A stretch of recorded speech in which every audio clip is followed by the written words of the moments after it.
সুলাইমান আলাইহিস সালাম ঘোড়ার দেখাশোনা করার কারণে নামাজ কাজা হয়ে গেছে। তিনি আক্ষেপ করলেন ব্যতীত হইয়া।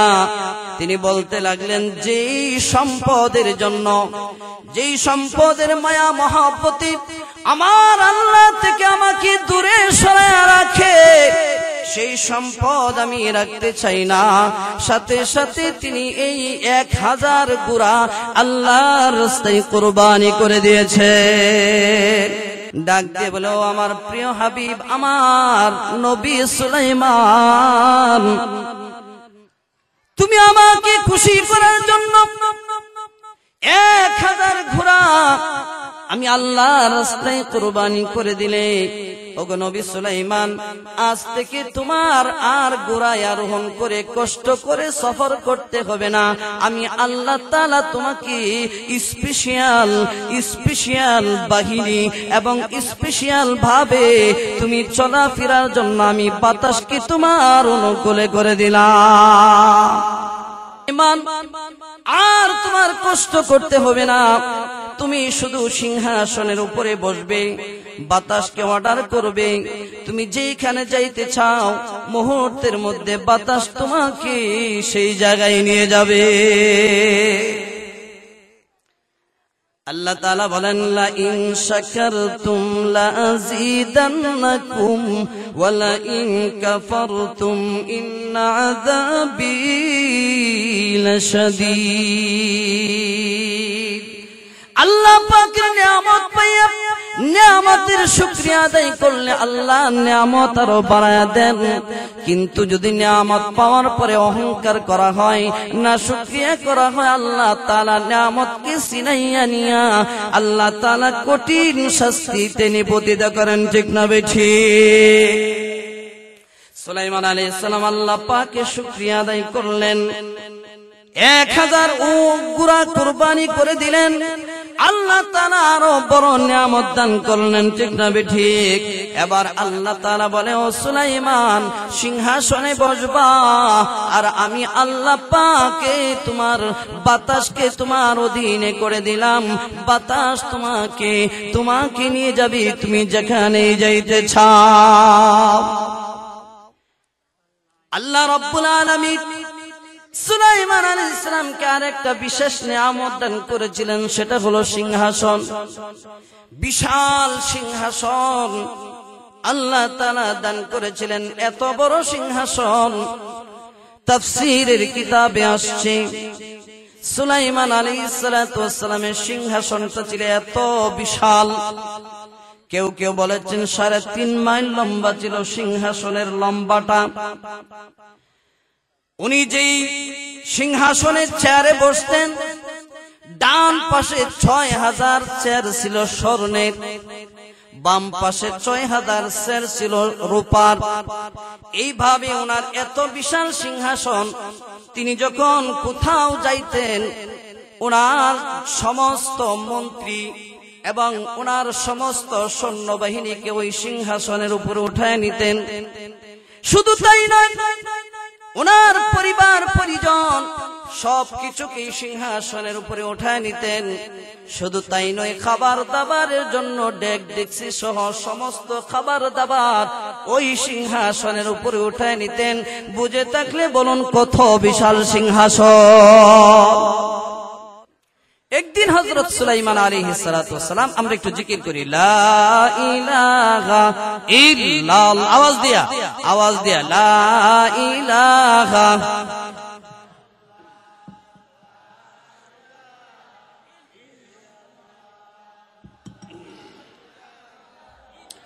লা ইলাহা ইল্লাল্লাহু মুহাম্মাদুর রাসূলুল্লাহ সাল্লাল্লাহু আলাইহি ওয়াসাল্লাম।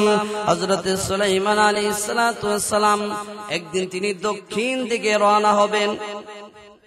ওনার সমস্ত মন্ত্রী পরিষদ, সমস্ত বাহিনী, পরিবার পরিজন সবকিছু খাবার দাবার নিয়ে তিনি বাতাসকে অর্ডার করলেন, দক্ষিণ দিকে তিনি যাবেন।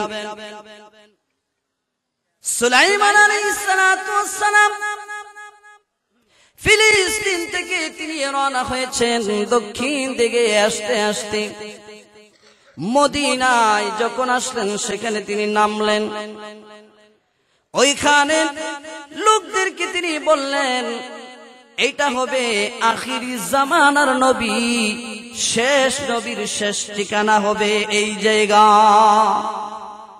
তিনি বলেন, এই জায়গার মানুষ বড় ভাগ্যবান, যারা এখানে থাকবে তারা সবাই নবীর অনুসারী হবে, তারা বড় ভাগ্যবান। এই জায়গার নাম হচ্ছে, আগে ছিল ইয়াসরিব, বর্তমানে মদিনা।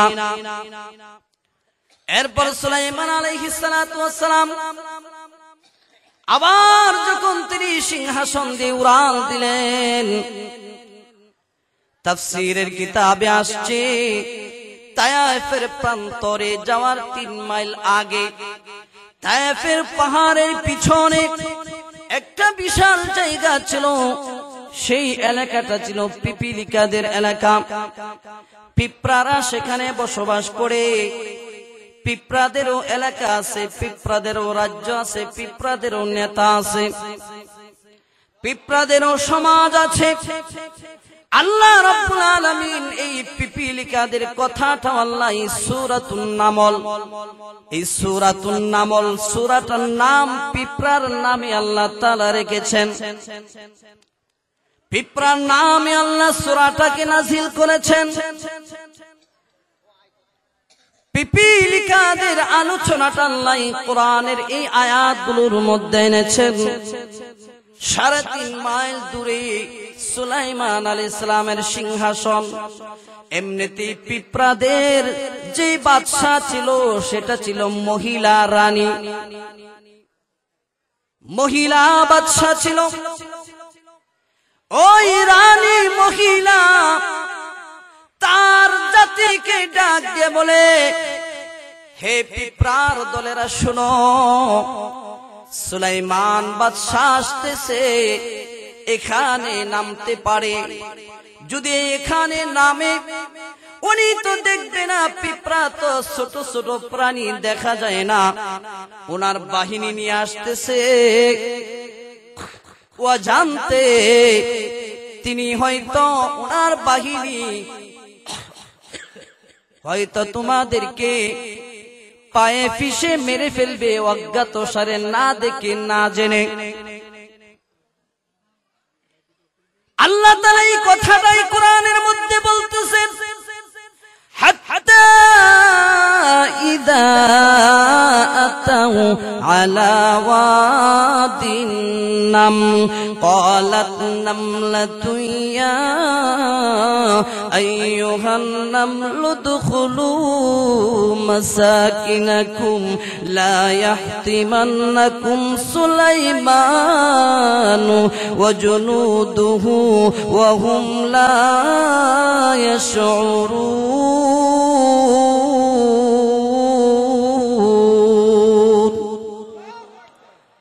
যখন তিনি পিপিলিকাদের দেশে যাওয়ার 3.5 মাইল দূরে রয়েছেন, এমত অবস্থায় পিঁপড়াদের রানী ডাক দিয়ে বলে, হে পিঁপড়ার দলেরা, তোমরা সবাই তোমাদের ঘরে গর্তের ভিতরে ঢুকে পড়ো। মাসাকিনাকুম, তোমাদের গর্তের ভিতরে, ঘরের ভিতরে ঢুকে পড়ো। লা ইয়াহতিমান্নাকুম সুলাইমানু ওয়া জুনুদুহু ওয়া হুম লা ইয়াশউরুন। সুলাইমান এবং তার বাহিনী অজান্তে, অজ্ঞাত সারে হয়তো তোমাদেরকে পায়ে পিষে মেরে ফেলতে পারে। কি বুঝলেন? পিঁপড়ার মধ্যে মানবতা আছে, রহম আছে, দয়া আছে। কিন্তু আমরা মানব জাতি এত নিকৃষ্ট হইলাম। মানব জাতির মধ্যে আশরাফুল মাখলুকাত, সৃষ্টির সারা মানব। এরপরে আবার মানুষের মধ্যে সবচেয়ে শ্রেষ্ঠ হলো মুসলমান জাতি। আবার মুসলমানের মধ্যে সর্বশ্রেষ্ঠ জাতি হইলাম আমরা। শ্রেষ্ঠ উম্মত বিশ্বনবীর উম্মত, তিনি সর্বশ্রেষ্ঠ। আমরা সেই বিশ্বনবীর শ্রেষ্ঠ উম্মত হইয়া আজকে আমরা এক ভাই আরেক ভাইকে সুযোগ পাইলেই তাকে হত্যা করে ফেলি। ঠিক না বেঠি? তার সম্পদ লুণ্ঠন করি, দেশের টাকা চুরি করে বিদেশে পাচার করে দেই, ঠিক না বেঠি? আবার বলি আমরা দেশকে খুব ভালোবাসি, দেশের জনগণকে ভালোবাসি। যদি তুমি ভালোই বেশি থাকো, দেশের জনগণের টাকা চুরি করে কেন তুমি বিদেশ নিয়ে নিলা? এক একটা নেতার বাসা তল্লাশি করলে টাকার গুডাউন, স্বর্ণ, টাকা পয়সা, বিদেশি মুদ্রা, অভাব নাই। জনগণের টাকা জনগণের বুকে গুলি চালায় আজকে নিয়ে তুমি দখল করে নিলা, আল্লাহর কাছে কি জবাব দিবা? আর নিরীহ মানুষদেরকে ধরে ধরে নিয়া ক্রস ফায়ার করে করে মানুষদেরকে তুমি মেরে ফেললা। তোমার ভিতরে এতটুকু মনুষ্যত্ববোধ নাই, তুমি যে একটা মানুষ খুন করে ফেললা, মায়ের বুক খালি করে ফেললা দুনিয়ার লোভে আর তোমার নেতামির লোভে। তোমার নেতৃত্ব টিকে থাকার জন্য, তোমার নেতৃত্ব টিকানোর জন্য আজকে তুমি হাজার হাজার মায়ের বুক খালি করে দিলা। তোমার মধ্যে তো পিঁপড়ার মতো, পিঁপড়ার যতটুকু দয়া মায়া আছে তোমার মধ্যে এতটুকু নাই। একটা পিঁপড়া যদি তার জাতিকে সতর্ক করতে পারে, তুমি মানব জাতি হইয়া সতর্ক করবা দূরের কথা, তুমি নিজেই মেরে ফেলো। একটা পিঁপড়ার মতো তো আমরা হইলাম না। হাদিস শরীফে নবীজি বলেন, লা ইয়ারহামুল্লাহু মান লা ইয়ারহামুন নাস। যে ব্যক্তি মানুষের উপর দয়া করে না, যে মানুষের উপর দয়া করে না, আসমানের মালিক আল্লাহ তার উপর রহম করেন না, দয়া করেন না। তুমি যদি একজনের উপর দয়া করো, মায়া করো, মহব্বত করো, আসমানের মালিক আল্লাহ তোমার উপর দয়া করবে, মায়া করবে, মহব্বত করবে, ঠিক হবে? ঠিক।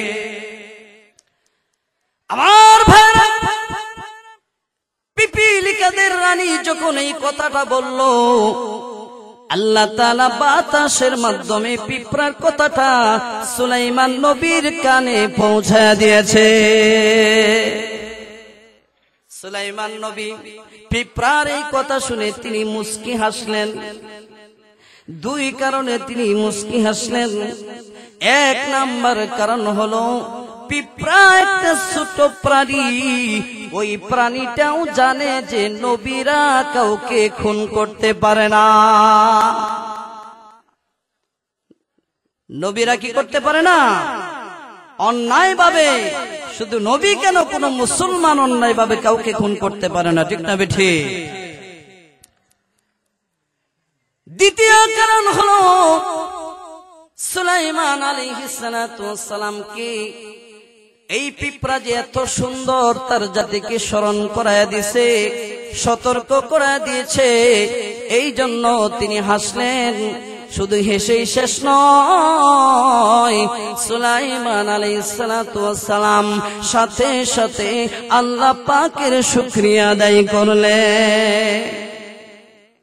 আল্লাহ তাআলা কোরআনে সূরার মধ্যে তিনি যে মুস্কি হাসলেন, মুস্কি হাসাটা নবীদের সুন্নত। তিনি মুস্কি হাসলেন। আল্লাহ তাআলা এই আয়াতটাও, এই কথাটাও কোরআনের মধ্যে ঘোষণা করে দিয়েছেন।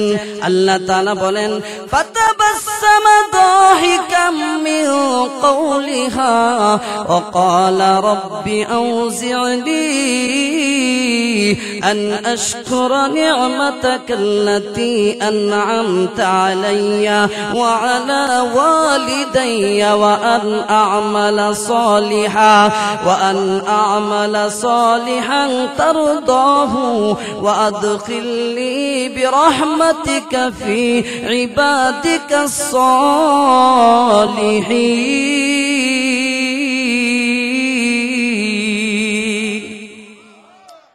حضرت সুলাইমান মুস্কি হাসলেন এবং আল্লাহ পাকের দরবারে শুকরিয়া আদায় করলেন। তিনি বললেন, ওগো আল্লাহ,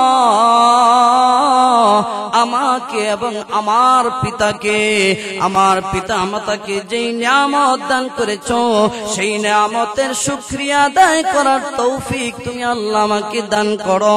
শুধু তাই নয়, এবং তোমার সন্তুষ্টি মোতাবেক ইবাদত বন্দেগী করার তৌফিক দান করো, এবং আমাদেরকে নেককার সলিহিন তোমার নেক বান্দাদের অন্তর্ভুক্ত করে না। নিয়ামত পায়া সুলাইমান আলাইহিস সালাম অহংকার করেন নাই। আমরা যদি পিঁপড়ার ভাষা বুঝতাম তাহলে কি অবস্থা হইতো? নিজে কি কমসে কম একটা বড় ফির হইলেও দাবি করতাম, ঠিক না ঠিক? আর কিছু পারি আর না পারি, নবী দাবি করলে তো মানতো না, আল্লাহ দাবি করলে তো উপায় নাই। কমসে কম কইতাম যে আমি একজন পিঁপড়া আমার কথা শুনে, আসো তাড়াতাড়ি মুরিদ হও, টাকা পয়সা যা আছে সব নিয়ে নাও। আমার ভাইরা, সুলাইমান আলাইহিস সালাতু ওয়াস সালাম নিয়ামত পায় শুকরিয়া আদায় করলেন। আল্লাহ তাআলা নিয়ামত আরো বাড়ায়া দিলেন। আল্লাহ রাব্বুল আলামিন নিয়ামত বাড়ায়া দিলেন। সুলাইমান আলাইহিস সালাতু ওয়াস সালাম একবার তিনি এক জায়গার মধ্যে অবস্থান করতেছেন, বিশ্রাম করতেছেন। এমত অবস্থায় পাখি কুলের মধ্যে এক জাতের পাখি হলো, তার নাম হলো হুদহুদ পাখি। ওই হুদহুদ পাখি দ্বারাও তিনি কাজ নিতেন। হুদহুদ পাখির কাজ ছিল পানি তালাশ করা। হুদহুদ পাখি উড়াল দিয়ে কোথায় পানি আছে খোঁজ নিত, আর জিন জাতিরা মাটি গর্ত করে পানি বের করে সাথে সাথে সুলাইমান নবীর প্রয়োজন মিটায়া দিত। একবার তিনি অবস্থান করতেছেন, বিশ্রাম করতেছেন।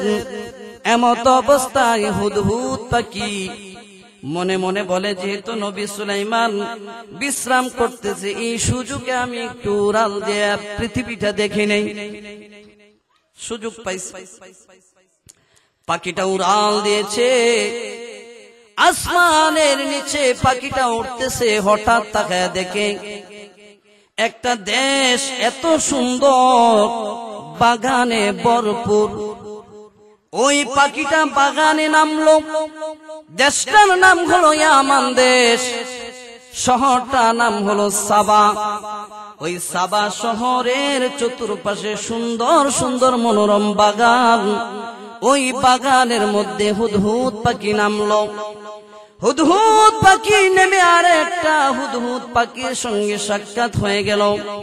তাফসীরের কিতাবে সুলাইমান নবীর হুদহুদ পাখির নাম আসছে ইয়াফুর। আর ইয়ামান দেশের যে হুদহুদ পাখিটা, ওই পাখির নাম হচ্ছে উনাইফের। দুইজনে সাক্ষাৎ হয়ে গেল।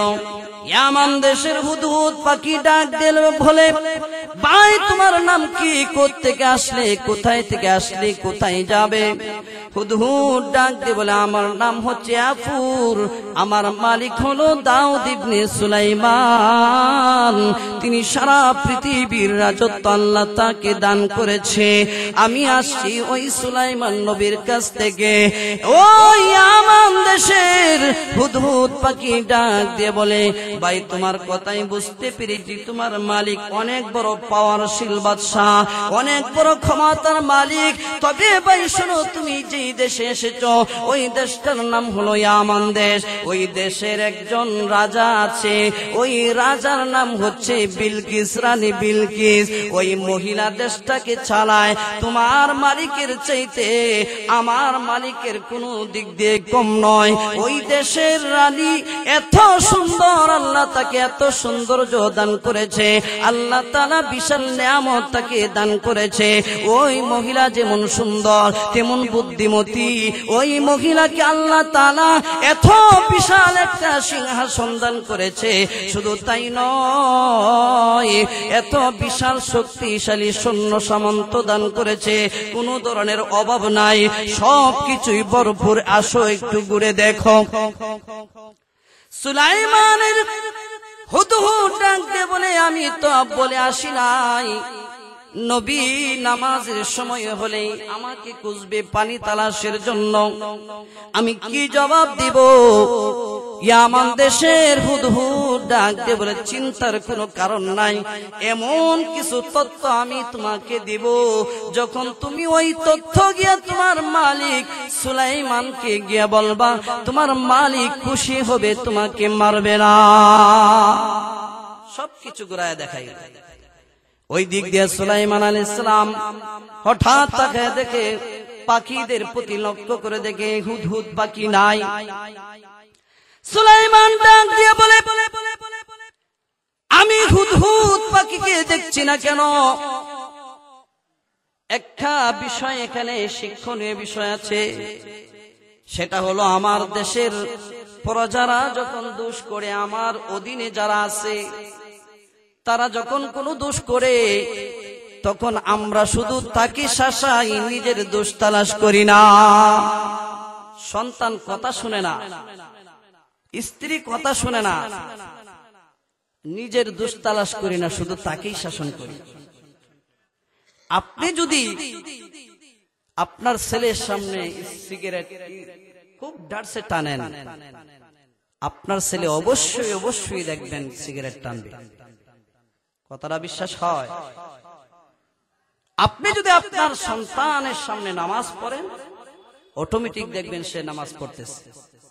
আপনি যদি তেলাওয়াত করেন, দেখবেন আপনার সন্তান তেলাওয়াত করতেছে। অতএব আপনি মদ খাইবেন, গাঞ্জা খাইবেন, চুরি করবেন, ডাকাতি করবেন, আপনার সন্তান আল্লাহর ওলি হয়ে যাবে অত সহজ? এইগুলো আসর আপনার উপরে পড়বে। অতএব অন্যের দোষ তালাশ করার আগে নিজের দোষ আছে কিনা সেইটা দেখা, যেমনটা করেছিল নবী সুলাইমান। ডাক দিয়ে বলে, ফাকালা মালিয়া লা আরাল হুদহুদা আম কানা মিনাল গায়িবিন।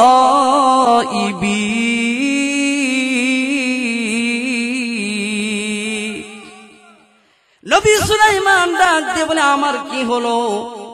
আমার কি কোনো দোষ আছে কিনা? আমার কোনো অন্যায় আছে কিনা?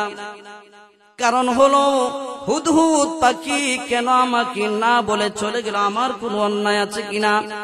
আগে নিজের অন্যায় তালাশ করলেন, এরপর তিনি বললেন, লা উআযিবান্নাহু আযাবান শাদীদান আও লা আযবাহান্নাহু আও লা ইয়াতিয়ান্নি বিসুলতানিন মুবিন।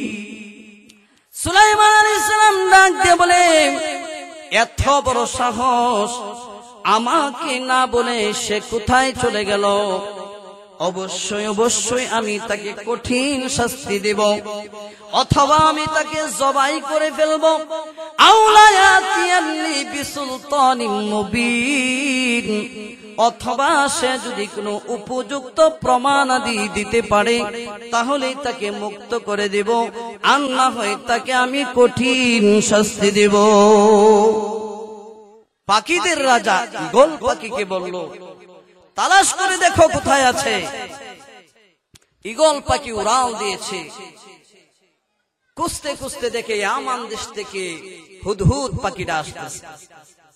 ঈগল খুব রাগান্বিত হয়ে তার উপর আক্রমণ করার চেষ্টা করলে হুদহুদ বলে, ভাই তুমি আমাকে মেরো না। হুদহুদ পাখি তাকে মারলো না।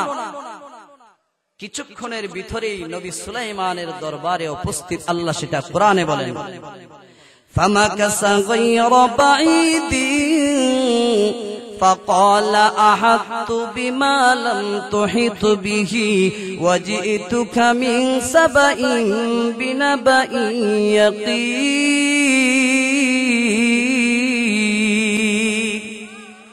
কিছুক্ষণের ভিতরে হুদহুদ পাখি নবী সুলাইমানের কাছে আসলেন। সুলাইমান আলাইহিস সালাম রাগান্বিত হয়ে তার কানে ধরে অথবা পাখার মধ্যে ধরে বললেন, এই নাফরমান কোথায় গিয়েছিলে বল? উপযুক্ত জবাব দিতে না পারলে তোকে শাস্তি দেওয়া হবে। এমনিতেই পাখিটা ডাক দিয়ে বলে, আগো নবী সুলাইমান, আমি এমন অজানা খবর আপনার কাছে নিয়ে এসেছি যে খবর আপনার নাই, আপনি জানেন না। ডাক দিয়ে বলে, ফাকালা আহাততু বিমা লাম তুহিত বিহি ওয়াজিতুকা মিন সাবাইন বিনাবাইন ইয়াকিন। ওগো নবী সুলাইমান, সাবা শহর থেকে, ইয়ামানের সাবা শহর থেকে এমন কিছু অজানা তথ্য নিয়ে এসেছি। আপনি যদিও পৃথিবীর বাদশাহ, কিন্তু আপনার জানার বাহিরে, আপনি জানেন না আপনার রাজ্যের ভিতরে কি কাজ চলতেছে। ও পৃথিবীর মানুষ, যারা বলো নবী গায়েব জানে, এখান থেকে সবক নাও। পাখি বলতেছে, নবী আপনি জানেন না আপনার রাজ্যের ভিতরে কি ঘটনা ঘটতেছে। নবী যদি গায়েব জানতো তাইলে এই কথা বলতো নি পাখি? তিনি তা আগেই জানতেন, ঠিক না ঠিক? অতএব কোন নবী গায়েব জানে না, গায়েবের মালিক আল্লাহ। এই সিফত আল্লাহ কাউকে দেন নাই। নবীরা যা বলে তা আল্লাহ তাআলা জিবরাইলের মাধ্যমে জানায়া দেন, সেটাই বলে, ঠিক না ঠিক? আল্লাহ জানায়া দেন তখন বলে, এর আগে কিছুই জানেন না। নবীরা কোনদিন গায়েব জানে না। আমার বন্ধুগণ, হুদহুদ পাখি ডাক দিয়ে বলো, গো নবী সুলাইমান, দেশটার নাম হলো ইয়ামান দেশ। ওই দেশে একটা মহিলা রাজত্ব করে, মহিলাটার নাম হলো রানী বিলকিস। ইন্নী ওয়াজাদতু ইমরাতান তামলিকুহুম ওয়া উতিয়াত মিন কুল্লি শাইইন ওয়া লাহা আরশুন আযীম। আগো নবী সুলাইমান, আমি দেখতে পেয়েছি ওই দেশটার রানী হচ্ছে একটা মহিলা। ওই মহিলাকে আল্লাহ রাব্বুল আলামিন যেমন সৈন্যবাহিনী দান করেছে, আরো অনেক কিছু তাকে দান করেছে। সৈন্যবাহিনী দান করেছে, অর্থ সম্পদ দান করেছে, সৌন্দর্যতা দান করেছে, বুদ্ধিমত্তা দান করেছে, খুব সুন্দরভাবে দেশটা পরিচালনা করে। কিন্তু গো নবী সুলাইমান, সবচেয়ে নিকৃষ্ট যেই কাজটা দেখলাম, সবকিছুই ঠিকঠাক আছে, কিন্তু ওই মহিলাকে এবং তার বাহিনী, তার জনগণকে দেখতে পেলাম, ওয়াজাদতুহা ওয়া কওমাহা ইয়াসজুদুনা লিশ-শামস। ওই মহিলা এবং তার জাতি আল্লাহর পরিবর্তে তারা সূর্যের পূজা করে। কার পূজা করে? সবকিছুই ঠিক আছে। ওয়ালাহা আরশুন আযীম। আল্লাহ তাআলা ওই মহিলাকে একটা বিশাল সিংহাসন দান করেছে। এত বিশাল সিংহাসন, তাফসীরের কিতাবে আসছে ৮০ হাত লম্বা তার সিংহাসনের লম্বাটা ৮০ হাত, প্রশস্ত ৪০ হাত, উচ্চতা ৩০ হাত। ওই সিংহাসনটাকে সংরক্ষণ রাখার জন্য উঁচা উঁচা ৭টা বিল্ডিং শুধু তৈরি করেছিল ওই তার সিংহাসনটা সংরক্ষণ রাখার জন্য। এত বিশাল রাজ্য ওই মহিলাকে আল্লাহ দান করেছে, কিন্তু ওই মহিলাটা গুমরাহ। আল্লাহর পরিবর্তে সূর্যের পূজা করে এবং তার জনগণও সূর্যের পূজা করে। ওয়াজাদতুহা ওয়া কওমাহা ইয়াসজুদুনা লিশ-শামসি মিন দুনিল্লাহ। আল্লাহর পরিবর্তে তারা সূর্যের পূজা করে। ও পাখুরিয়ার বাবাজিগণ, যুবক ভাইয়ারা, বুঝে থাকলে বলুন, আল্লাহ ছাড়া দুনিয়ার কোন মাখলুকের সামনে মাথা নত করা জায়েজ আছেনি? যদি কেউ মাথা নত করে তাহলে সেটা কি গুনাহ হবে? শিরিক গুনাহ। কেমন শিরিক? সবচেয়ে বড় শিরিক আকবার, এর চাইতে বড় আর শিরিক হতে পারে না। হিন্দু, বৌদ্ধ, খ্রিস্টান যেভাবে তার মূর্তির সামনে মাথা নত করে, শিরিক করে, কোন মুসলমান যদি কোন মাখলুকের সামনে, কোন পীর বাবা, কোন নেতার সামনে মাথা নত করে, সাথে সাথে ঈমান চলে যাবে, সে কুফরি করেছে, আল্লাহর সঙ্গে শিরিক করেছে। তওবা ছাড়া ঈমান নসিব হবে না। কোন পীর বাবার সামনে মাথা নত করে সিজদা করে, সিজদা করা, কোন পীর বাবার সামনে সিজদা করা হারাম। এই কাজ যদি কেউ করে, সাথে সাথে ঈমান চলে যাবে, তার তওবা করতে হবে। যদি তওবা না করে মারা যায় তাহলে সে বেঈমান হয়ে মারা যাবে। অতএব এই সম্মানিত কপালে সিজদা একমাত্র আল্লাহ তাআলার কুদরতি পায় হবে, ঠিক না বেঠিক? দুনিয়ার কোন মাখলুকের সামনে এই মাথা নত করা যাবে না। পাখি ডাক দিয়ে বলে, ওগো নবী সুলাইমান, মহিলাটা এবং তার জনগণ সূর্যের পূজা করে।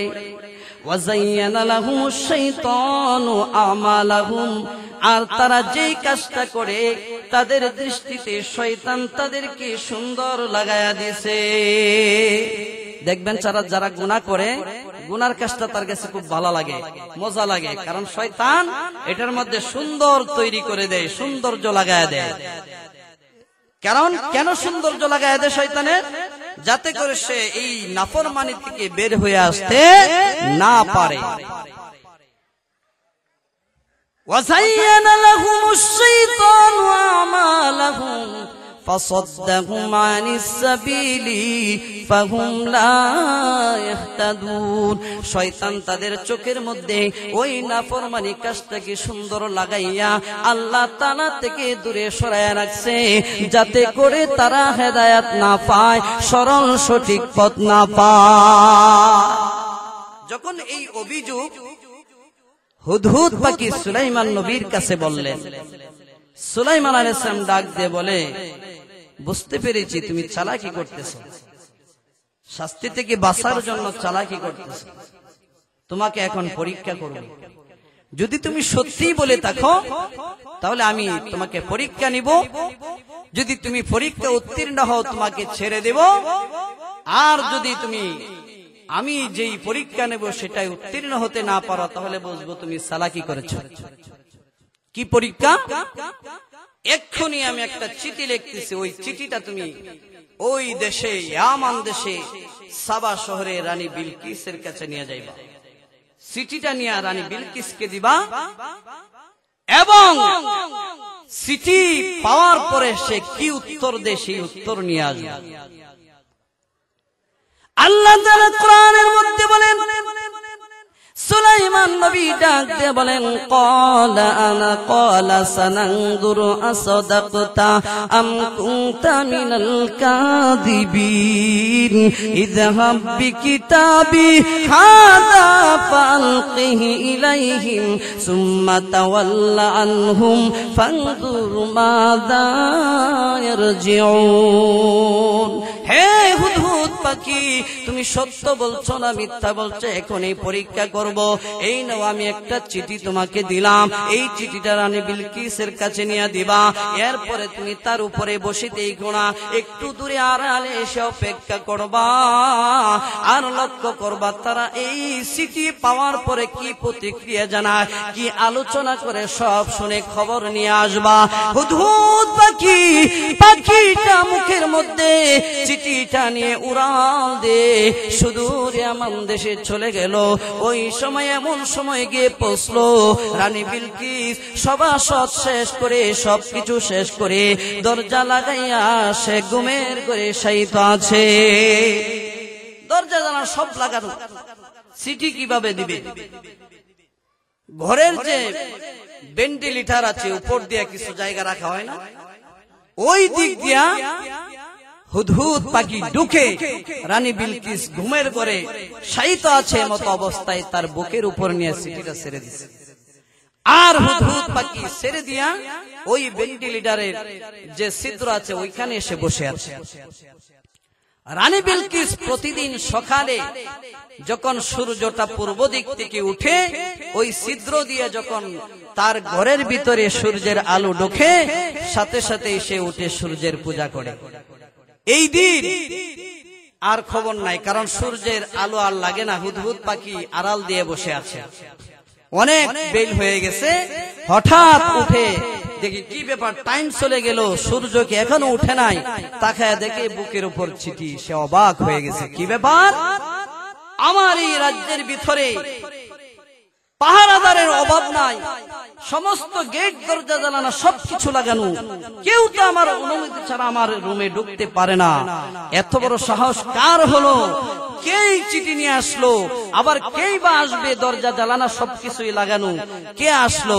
সে অবাক হয়ে চিঠির উপর তাকায় দেখে একটা সিলমোহর মারা। সুবহানাল্লাহ, সিলমোহর মারা চিঠি বড় মূল্যবান। তাও দেখা যায় নবী বাদশার পক্ষ থেকে সিলমোহর মারা। তখন তো তার কান কারা হয়ে গেছে, অবশ্যই চিঠিটা সম্মানী হবে, যেমন তেমন চিঠি হবে না। সে চিঠি খুললো, পড়লো। সকালেই তার সমস্ত বাহিনীকে ডাকলো, সমস্ত মন্ত্রী পরিষদকে ডাকলো এবং তার সমস্ত সৈন্যবাহিনীদেরকে ডাকলো, তোমরা তাড়াতাড়ি আসো। বৈঠকে বসলো এবং রানী বিলকিস সর্বপ্রথমেই তাদেরকে লক্ষ্য করে বলতেছে, قالت يا أيها الملأ إني ألقي إلي كتاب كريم।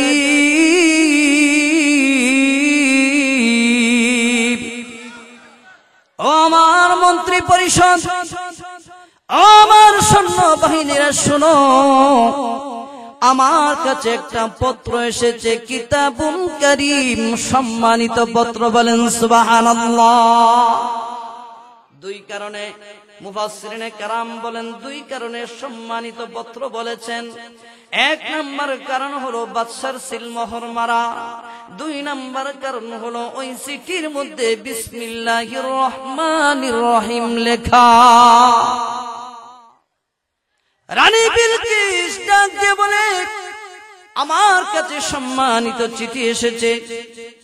এরপরে তিনি চিঠিটা খুলে সবার সামনে পড়লেন। চিঠির মধ্যে 3টা লাইন লেখা। কয়টা লাইন?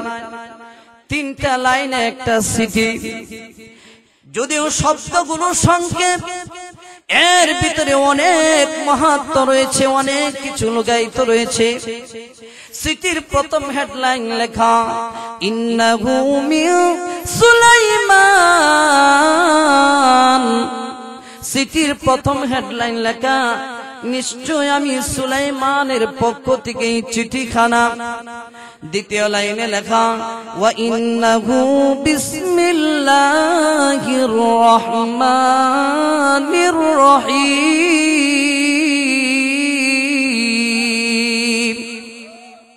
দ্বিতীয় লাইনে লেখা, পরম করুণাময় অতীব দয়ালু মহান আল্লাহ রাব্বুল আলামিনের নামে এই চিঠিখানা শুরু করলাম। 2 লাইন শেষ। 3 নম্বর লাইনে লেখা, আল্লাহ তাআলু আলাইয়া ওয়া আতুনি মুসলিমিন। নবী সুলাইমান 3 নম্বর লাইনে লিখলেন, হে রানী বিলকিস, আমার এই চিঠি পাওয়ার পরে অহংকার দেখাইও না, তোমার সৈন্যবাহিনীর দেমাগ দেখাইও না, আমার বিরোধিতা করার চেষ্টা করিও না, আমার বিরুদ্ধে চক্রান্ত করার চেষ্টা করিও না। অহংকার পতনের মূল।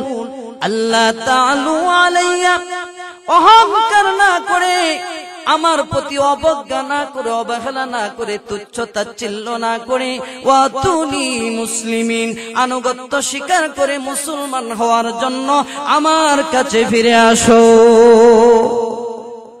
এই চিঠি পড়লেন, পরে বলতেছেন, ক্বালাত ইয়া আইয়ুহাল মালাউ আফতুনি ফি আমরি। হে আমার মন্ত্রী পরিষদগণ, আমার সৈন্য সামন্তরা, তোমরা ফতোয়া দাও এই ব্যাপারে, তোমরা রায় দাও, কি করতে পারি, তোমরা আমাকে পরামর্শ দাও। قالت يا أيها الملأ أفتوني في أمري ما كنت قاطعة أمرا حتى تشهدون। ডাকে বলতেছে, তোমরা আমাকে পরামর্শ দাও, আমি তো তোমাদের পরামর্শ ছাড়া কোনো কাজ করি না। আমি কি করি না? তোমাদের পরামর্শ ছাড়া কোনো কাজ করি না। তোমরা আমাকে সঠিক পরামর্শ দাও। যখন এই কথা বলল, সৈন্যবাহিনীরা ডাক দিয়ে বলে, ক্বালু নাহনু উলু কুওয়াতি। কি ব্যাপার আপনারা উঠতেছেন কেন? বাহিরে কি হয়েছে আপনারা উঠাউঠি শুরু করছেন? একটু জিকির করি লা ইলাহা ইল্লাল্লাহ, জোরে আওয়াজ দিয়া। মাহফিলের সৌন্দর্য নষ্ট করবেন না, বাহিরে ঝামেলা বাহিরে সারবে, আপনারা এটা উঠা শুরু করছেন। লা ইলাহা লা ইলাহা লা ইলাহা ইল্লাল্লাহু মুহাম্মাদুর রাসূলুল্লাহ সাল্লাল্লাহু আলাইহি ওয়াসাল্লাম। সামনে আরো অনেক সুন্দর মজার কাহিনী রয়ে গেছে। হযরত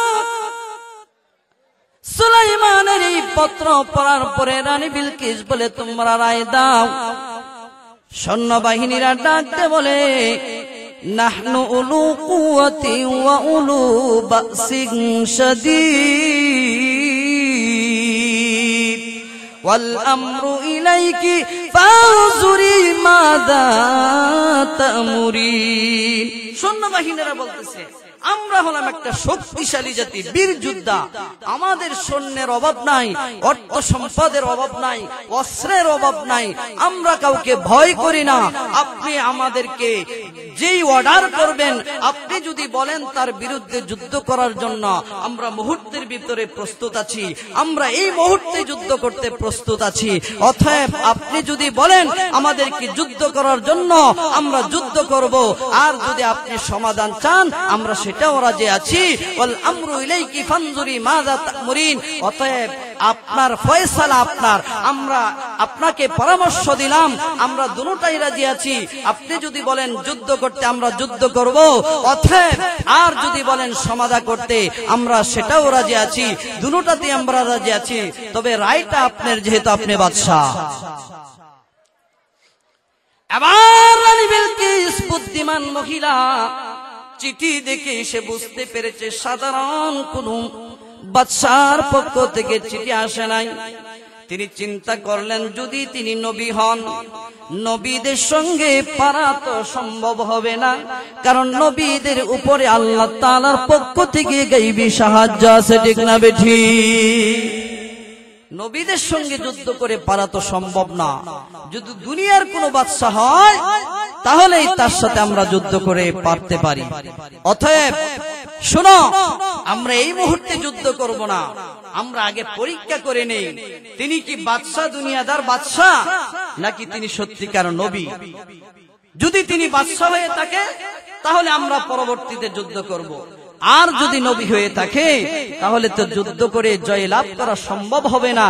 অতএব তার কাছে আনুগত্য স্বীকার করাটাই আমাদের জন্য শ্রেষ্ঠ হবে। এবার কি পরীক্ষা কিভাবে নিবেন? রানী বিলকিস ডাক দিয়ে বলে, আমি উপহার উপঢৌকন দিয়ে, আমি ঘুষ দিয়ে পরীক্ষা নিতে চাই। কারণ দুনিয়াদার বাদশা যদি হয়, মোটা অঙ্কের টাকা ছেড়ে দিলেই তার মুখ বন্ধ হয়ে যাবে, ঠিক না বেঠি? আপনি যদি ভারতকে সারা গ্যাস যা কিছু আছে সব দিয়ে দেন, ভারত ঠান্ডা, আর কথা বলবে না। এতদিন চুষে চুষে খেয়েছে, এখন খাইতে পারে না। বিভিন্ন ধরনের ষড়যন্ত্র এই ভারতের কুলাঙ্গারেরা চালাইছে, ঠিক না বেঠি? এই দেশটাকে চুষে চুষে কে ফকির বানায়া দিছে। আমার বন্ধুগণ, রানী বিলকিস ডাক দিয়ে বলে, উপহার উপঢৌকন পাঠায় পরীক্ষা নিব। কি উপহার পাঠাবে? তাফসীরে কিতাবে নুরুল কোরআন এসেছে, 500 স্বর্ণের ইট এবং রূপা, হীরা মণি মুক্তা, স্বর্ণের লাঠি এবং 200 নারীকে পুরুষের পোশাক পরায়া এবং 200 পুরুষকে নারীদের পোশাক পরানো হয়েছে। এরপরে একটা হীরার টুকরা একটা কোঠার ভিতরে বড়ে, ওই হীরার টুকরার ভিতর দিয়ে আঁকা বাঁকা ছিদ্র, ওই হীরার টুকরাটা দিয়ে চার বলে দিয়েছে, কোঠাটা না খুলে বলবা যেটার ভিতরে কি আছে বলুন। যদি তিনি নবী হয়, আল্লাহ জানা দিবে, বলতে পারবে। যদি দুনিয়ার বাদশা হয়, কোটা না খুলে বলতে পারবে না। একটু জিকির করি, লা ইলাহা ইল্লাল্লাহ, লা ইলাহা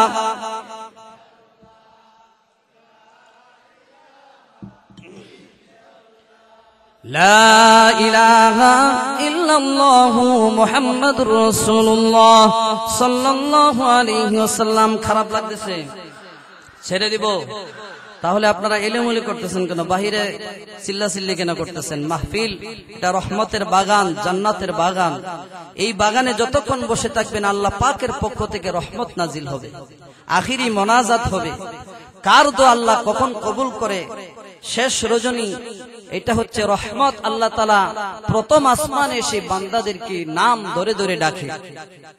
এত সৌভাগ্যবান একটা মাহফিলকে রেখে আপনারা বাহিরে চিল্লাপিল্লা করতেছেন, উঠাউঠি করতেছেন। আপনারা ধৈর্য ধারণ করে বসুন, আরো অনেক সুন্দর কথা সামনে আছে। যদি শুনেন তাহলে বলবো, আর যদি না শুনেন ছেড়ে দেব।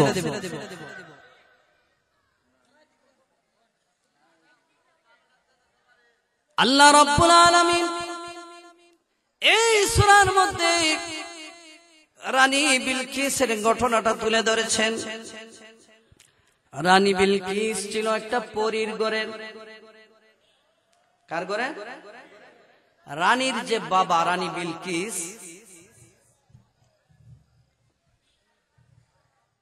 ওই রানী বিলকিসের বাবা ছিল 39তম বাদশাহ। এটা ছিল দেশটা রাজতন্ত্র। তার পরিবার, তার গোষ্ঠীর মধ্যে একের পর এক রাজা হয়ে আসছে, আর কেউ অন্য কোন গোষ্ঠী থেকে রাজা হয় নাই। 40তম বাদশাহ হলো রানী বিলকিস।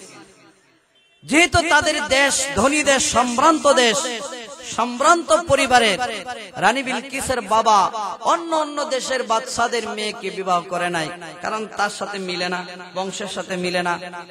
বংশের সাথে না মিলার কারণে, তার অবস্থানের সাথে না মিলার কারণে সে বিবাহ করে নাই। সে জঙ্গলে গেছে হরিণ শিকার করার জন্য। জঙ্গলে গিয়ে পরীর সাথে দেখা। কার সাথে? পরীর সাথে দেখা। পরীকেই সে বিবাহ করছে, আর ওই পরীর ঘর থেকে রানী বিলকিসের জন্ম। ওই রানী বিলকিস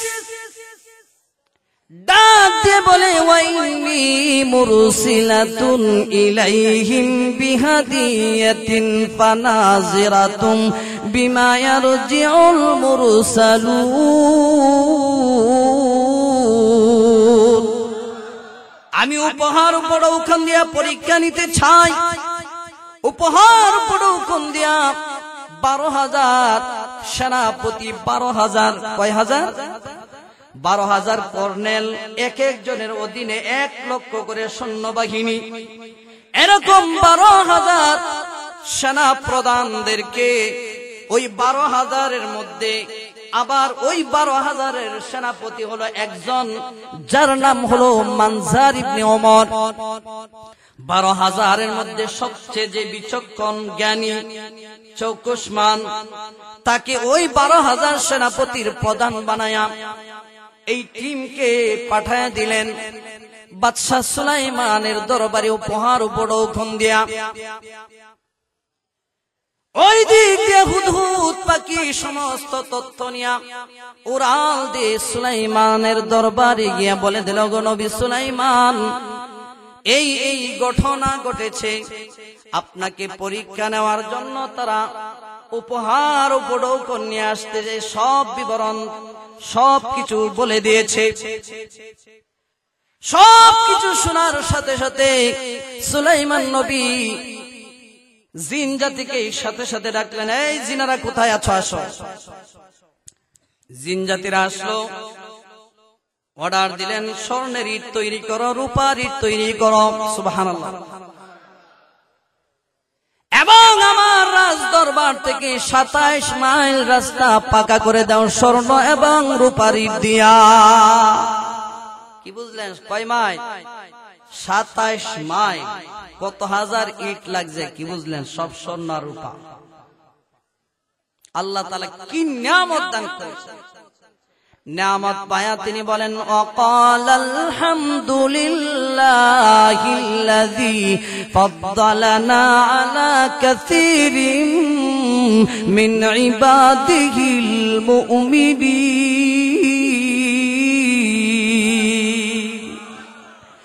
সুলাইমান ডাক দিয়ে বলে ওই আল্লাহ পাকের শুকরিয়া যিনি আমাদেরকে আমাদের বাপ দাদাদেরকে এত বড় বিশাল নিয়ামত তার অন্য অন্য মুমিন বান্দাদের উপরে দান করেছে। নিয়ামত পায়া অহংকার করেন নাই, শুকরিয়া আদায় করেছেন, আল্লাহ তাআলা নিয়ামত বাড়ায় দিয়েছে। 27 মাইল রাস্তা স্বর্ণের ইট দিয়ে পাকা করে দেওয়া হয়েছে এবং স্বর্ণের দেওয়াল দুই দিক দিয়ে তৈরি করা দেওয়া হয়েছে। এবার তিনি ডাক দিয়ে বলেন হে জিন জাতিরা, তাদেরকে তো ইস্তেকবাল করতে হবে, স্বাগত জানাইতে হবে না? মেহমানরা আসতেছে, স্বাগত জানাইতে হবে। তো তাদেরকে তো স্বাগত জানানোর জন্য কি করা যায়? এক কাজ করো, সমুদ্রের নিচে পানির নিচে যত অদ্ভুত প্রাণী আছে, আশ্চর্য ধরনের যত প্রাণী আছে এবং জল এবং স্থলের মধ্যে পাহাড় জঙ্গলে যত আশ্চর্য ধরনের প্রাণী আছে সবগুলো ধরে নিয়ে আসে। জিনেরা কি করলো? সমুদ্রের নিচের যত কুমির, কচ্ছপ, তিমি মাছ, এই সমস্ত আশ্চর্য ধরনের প্রাণীগুলো উঠায় নিয়ে আসছেন। এরপরে জঙ্গল থেকে বাঘ, ভালুক, সিংহ, হরিণ, এইভাবে হাতি, এই সমস্ত আশ্চর্য ধরনের প্রাণীগুলো ধরে নিয়ে আসছেন।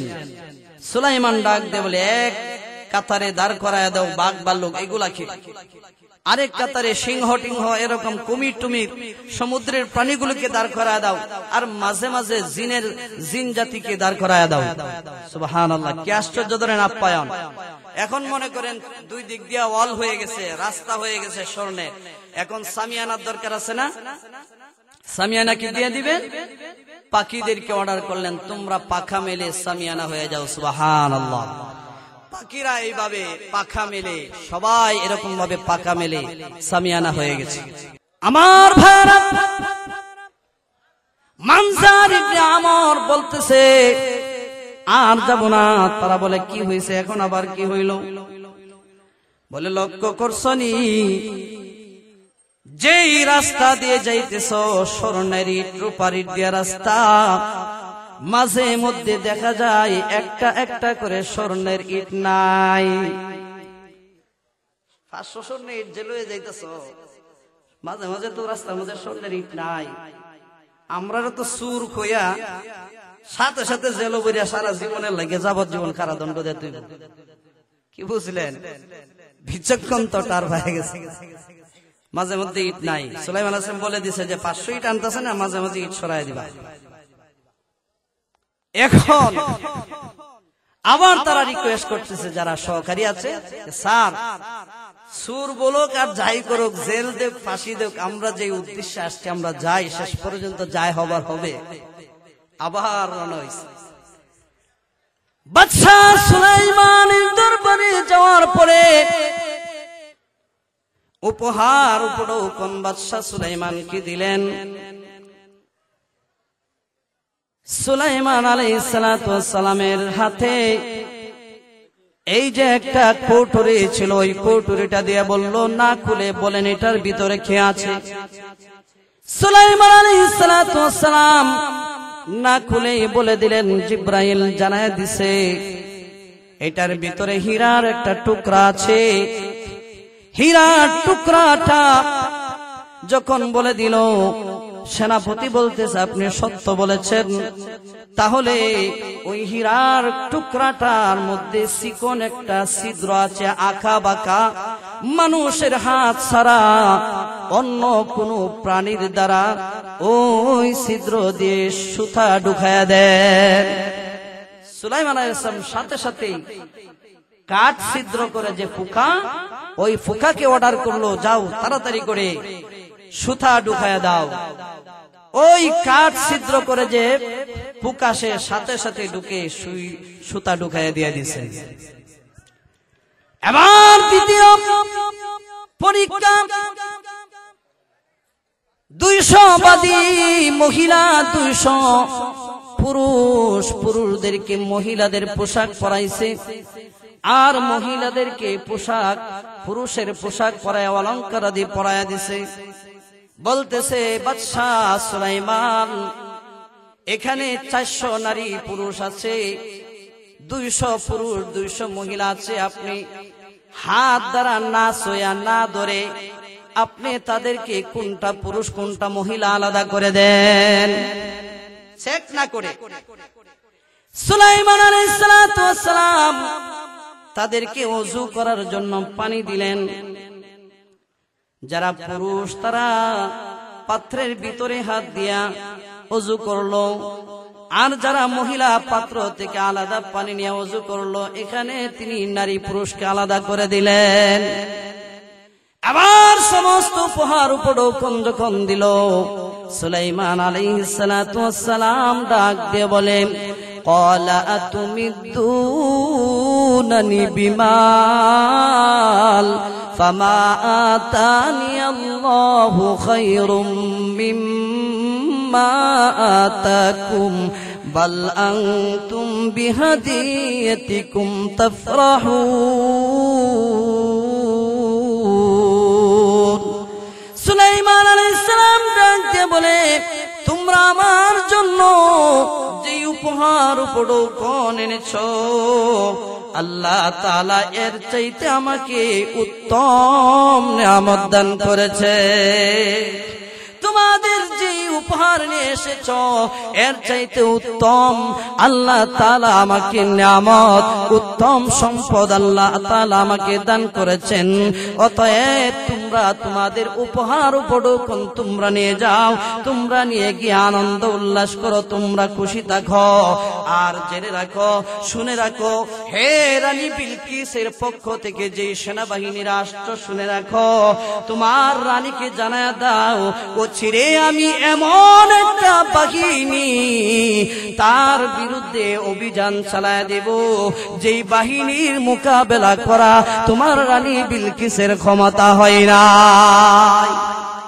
এমন বাহিনী আমি পাঠাবো, তোমার রানী এই বাহিনীর মোকাবেলা করার ক্ষমতা নাই। মনে করেন 200-500 জিন যদি পাঠায়া দেয়, কি বুঝলেন? জিন কি আপনারা দেখেন? আইসা যদি আপনারা বাইরে ট্যাংটুং ভাঙ্গেলা কারে মারবেন আপনি? কাউকে তো দেখা যায় না। দেখা যায় জিন জাতি, দেখা যায়।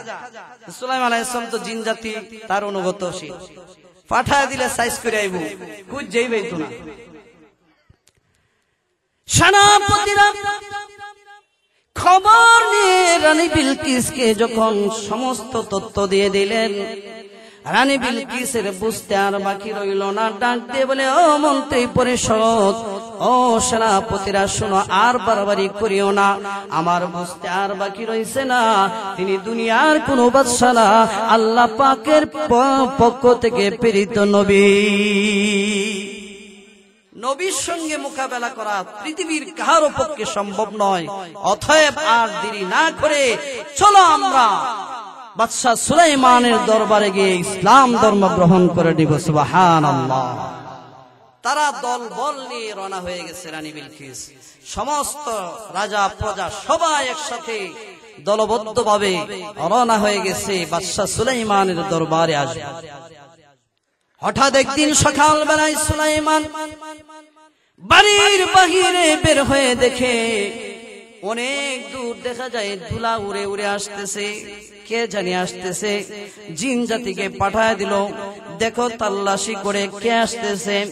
জিন জাতিরা মুহূর্তের ভিতরে খবর দেয়া দিল, রানী বিলকিস তার বাহিনী নিয়ে আসতেছে আপনার কাছে বায়াত হওয়ার জন্য, আপনার কাছে আনুগত্য স্বীকার করার জন্য চলে আসতেছে।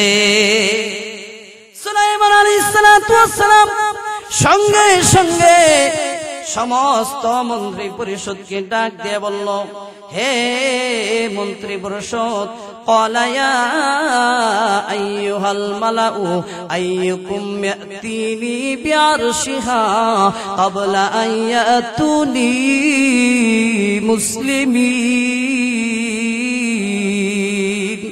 হে আমার মন্ত্রী মন্ত্রী পরিষদ, হে জিন জাতি, হে আমার বাহিনীরা শোনো, তোমাদের মধ্যে কে আছে এমন আমার দরবারে রানী বিলকিস আসার পূর্বেই তার যে বিশাল সিংহাসন আছে ওই সিংহাসনটা আমার সামনে এনে দিবে? কে আছো তোমাদের মধ্যে? এমনিতেই জিন জাতিদের মধ্যে ইফরিত নামক এক জিন দানব দাঁড়ায় গেছে, যেই কথাটা আল্লাহ কোরআনে বলে দিয়েছে, قال عفريت من الجن أنا آتيك به قبل أن تقوم من مقامك وإني عليه لقوي أمين। জিন জাতিদের মধ্যে সবচেয়ে শক্তিশালী দানব ইফরিত নামক জিন দাঁড়ায় বলতেছে, ও বাদশা সুলাইমান, আপনি যে বৈঠক বসেছেন ওই বৈঠক থেকে উঠার আগে আমি ওই রানী বিলকিসের সিংহাসন আপনার চোখের সামনে এনে দিব। যেহেতু সুলাইমান নবী জিন জাতিকে একটু বিশ্বাস কম করেন, কারণ জিনদের মধ্যে অনেক নবী আছে, এই জন্য জিনটা ডাক দিয়ে বলতেছে, ওয়া ইন্নী আলাইহি লাকাবিয়ুন আমিন।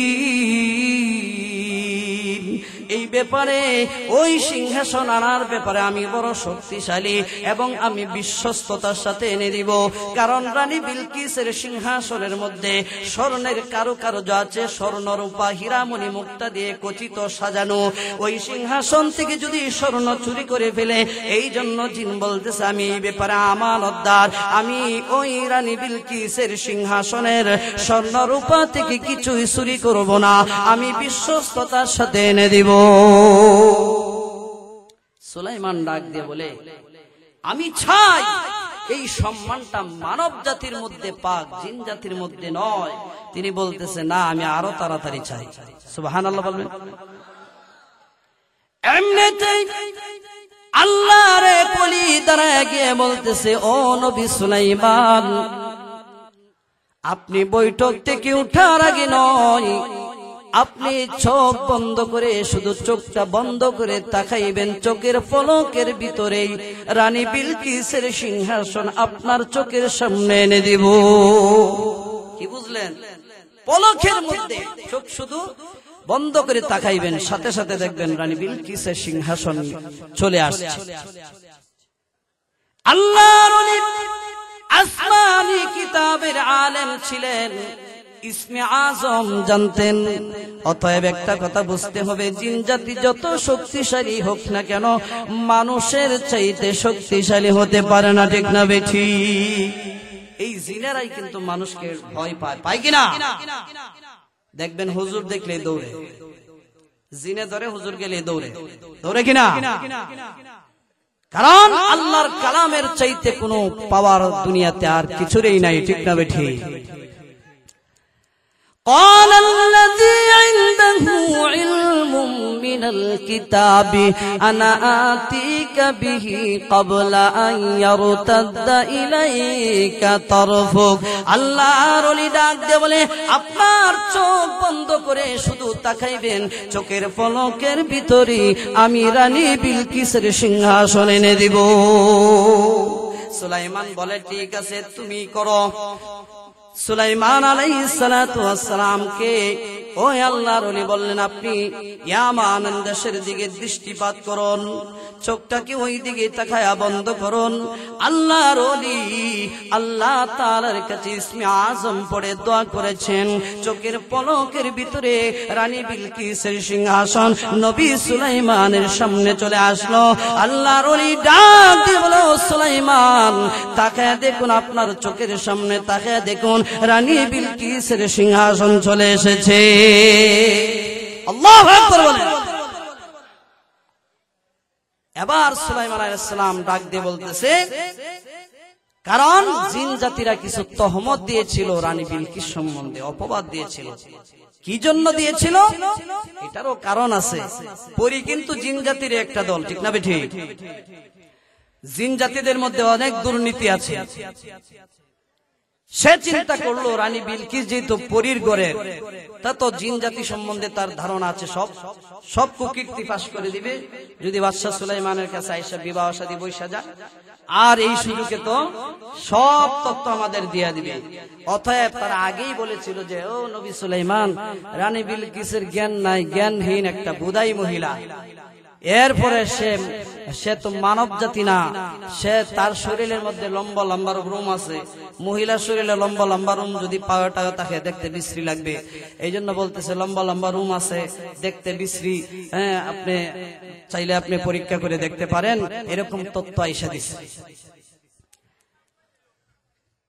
হযরত সুলাইমান রানী বিলকিসকে পরীক্ষা করার জন্য সে মেধাবী না নির্বোধ, যাচাই বাছাই করার জন্য অর্ডার দিলেন সিংহাসনের কারুকার্যগুলা পরিবর্তন করে দাও, স্বর্ণের কালার পরিবর্তন করে দাও, রূপার কালার পরিবর্তন করে দাও, যেখানে লাল আছে নীল বানাও, হলুদ আছে সাদা বানাও, এইভাবে পরিবর্তন করে দাও। দেখি রানী বিলকিস তার সিংহাসন থেকে চিনতে পারে কিনা। قال نكروا لها عرشها ننظر أتهتدي أم تكون من الذين لا يهتدون। সুলাইমান ডাক দিয়ে বলে কারুকার্য পরিবর্তন করে দাও, রং পরিবর্তন করে দেওয়া হলো। রানী বিলকিস রাজ দরবারে চলে আসলো। সর্বপ্রথমেই তার সিংহাসনে বসতে দিবে, এর আগে নবী সুলাইমান রানী বিলকিসকে প্রশ্ন করলো, বলুন তো দেখি এই সিংহাসনটা আপনার কিনা। রানী বিলকিস তো বুদ্ধিমান মহিলা, সরাসরি আমার বলে তিনি স্বীকার না করে বলতেছে হুবহু দেখতে আমারটার মতোই। কি বুঝলেন? বুদ্ধিমানের পরিচয়।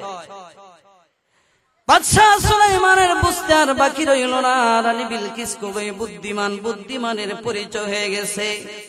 জিন জাতিরা তো ভয়ে থরথর করতেছে। ওই দিক দিয়া তার পায়ের গোছার লোমগুলো লম্বা লম্বা, সে বলেছে এটাও তো পরীক্ষা নিতে হবে। তাড়াতাড়ি করে একটা বৈঠক কেনা একটা ঘর নির্মাণ করেছে, যেখানে বাদশাহ সুলাইমান বসে আলোচনা করবে। ওই ঘরের সামনে দিয়ে যে রাস্তাটা, ওইখানে গর্ত করে উপরে স্বচ্ছ গ্লাস তৈরি ফিটিং করে দিয়েছে, নিচ দিক দিয়ে মাছ ছেড়ে দিয়েছে। মাছ গ্লাসের ভিতর দিয়ে দৌড়তেছে।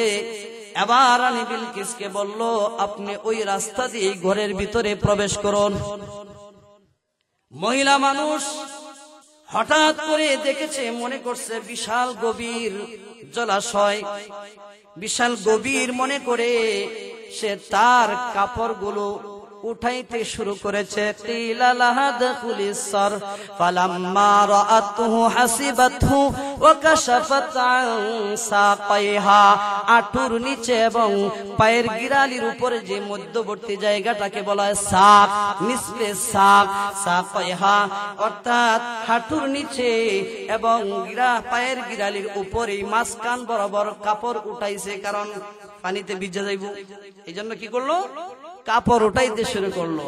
সাথে সাথে নবী সুলাইমান তো দেখলেন লম্বাও নাই, ঠিক আছে, মহিলাদের ফিনিশিং সুন্দর দেখছেন, আর বলছেন আপনি আর কাপড় উঠাইবেন না, এটা তো গ্লাস, এটা কি না, এটা কি নয়, পানি নয়, এটা স্বচ্ছ গ্লাস, আপনি কাপড় উঠাইবেন না। পরীক্ষাও হয়ে গেল এবং রানী বিলকিস লজ্জিত হইলেন, আল্লাহর কাছে তওবা করলেন আর বললেন, ও নবী সুলাইমান, আমাকে আর লজ্জা দিবেন না। আপনার মুজিজা, আপনার কেরামতি, আপনার নিয়ামত আল্লাহ তাআলা যে আপনাকে দিয়েছে, আমি সব তথ্য আগেই পেয়েছি এবং মুসলমান হওয়ার জন্যই আপনার কাছে চলে এসেছি। অতএব আমি আর দেরি করতে চাই না, আমাকে কালিমা পড়ায় মুসলমান বানায় দেন। সুবহানাল্লাহ।